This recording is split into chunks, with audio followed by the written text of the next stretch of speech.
Welcome to another episode of Gapshap with Adeel.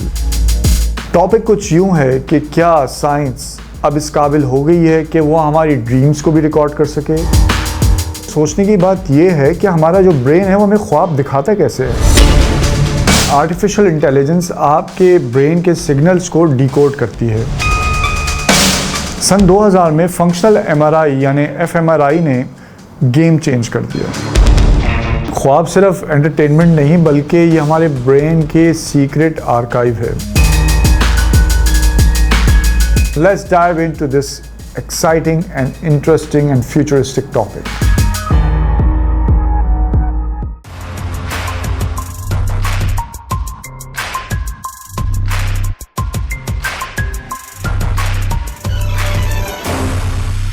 अस्सलाम वालेकुम दोस्तों, welcome to another episode of Gapshap with Adeel. आज का हमारा टॉपिक कुछ एक्साइटिंग भी है, कुछ अजीब सा भी है और कुछ फ्यूचरिस्टिक टाइप का भी है। टॉपिक कुछ यूं है कि क्या साइंस अब इस काबिल हो गई है कि वो हमारी ड्रीम्स को भी रिकॉर्ड कर सके।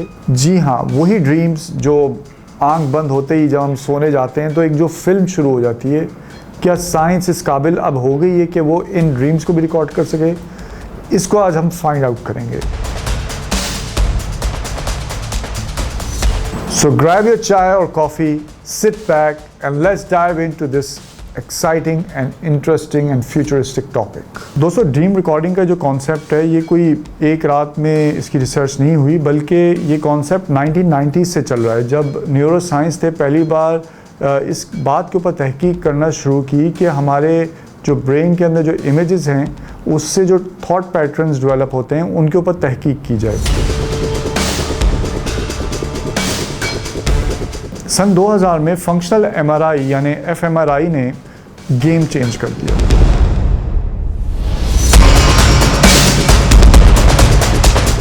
दोस्तों, सोचने की बात ये नहीं है कि हम ख्वाब क्या देखते हैं, बल्कि सोचने की बात ये है कि हमारा जो ब्रेन है वो हमें ख्वाब दिखाता कैसे है। साइंस ने अभी तक कोई ऐसी डिवाइस तो नहीं बनाई कि हमारे सर पे वो गैजेट लगा दिया जाए और पूरा एक 4K क्वालिटी में हमारी पूरी ड्रीम सामने आ जाए, लेकिन 2025 तक इसकी जो फाउंडेशन है इस रिसर्च की बहुत स्ट्रॉन्ग हो चुकी है। अच्छा, इसका प्रोसेस कुछ यूँ होता है कि सबसे पहले तो ब्रेन इमेजिंग होती है, यानी एफएमआरआई और ईईजी ये दोनों मिलकर ब्रेन की जो एक्टिविटी होती है उसको मैप करते हैं। उसके बाद होती है एआई डिकोडिंग, यानी आर्टिफिशियल इंटेलिजेंस आपके ब्रेन के सिग्नल्स को डिकोड करती है। जब आप ख्वाब में कोई सीन देख रहे होते हैं, एआई उस सिग्नल को इमेजेस या विजुअल गैसेस में रिकंस्ट्रक्ट करती है।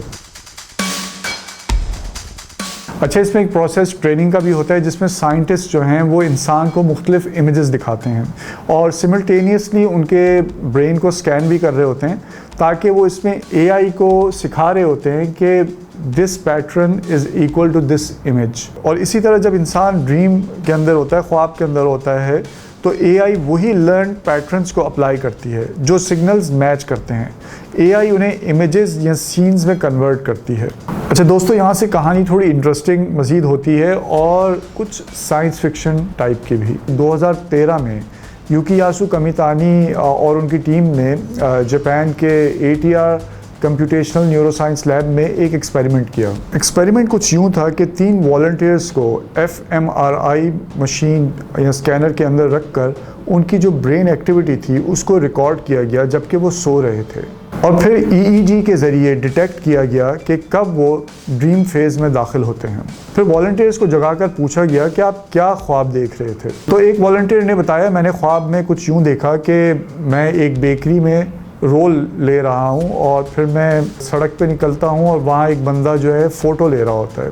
तो ये उसने ड्रीम देखा। और फिर जब एआई के ज़रिए इनके ड्रीम पैटर्न्स को डिकोड किया गया तो वो 75 to 80% तक एक्यूरेट साबित हुई। अभी हम इस स्टेज पर हैं कि हम फुल कलर ड्रीम तो नहीं देख सकते, मगर एआई ने हमारे जो ब्रेन सिग्नल्स हैं उनको इंटरप्रेट करना शुरू कर दिया है। अभी फ़िलहाल पार्शल ड्रीम रिकंस्ट्रक्शन तो पॉसिबल है, मगर एग्जैक्ट फेसेस, एग्जैक्ट कलर्स, अभी इस मामले में हमारी टेक्नोलॉजी लिमिटेड है। जापान की ATR लैब, UC बर्कले और मेटा AI इस मामले में एक्टिव हैं कि वो ड्रीम्स के ऊपर काम कर रहे हैं। और आपको एक अमेजिंग बात बताऊं कि साइंटिस्ट ये समझते हैं कि 2030 से 2040 के दरमियान full colour dream reconstruction possible हो जाएगी। देखिए जो ख्वाबों के ऊपर काम हो रहा है और उसकी रिकॉर्डिंग के हवाले से और ये सब कुछ, तो ये महज कोई एंटरटेनमेंट के लिए नहीं है, बल्कि इसके बहुत से फ़वाइद इंसानियत को होंगे। सबसे पहले तो मेंटल हेल्थ के जो इश्यूज़ हैं उसमें ये टेक्नोलॉजी बहुत काम आएगी।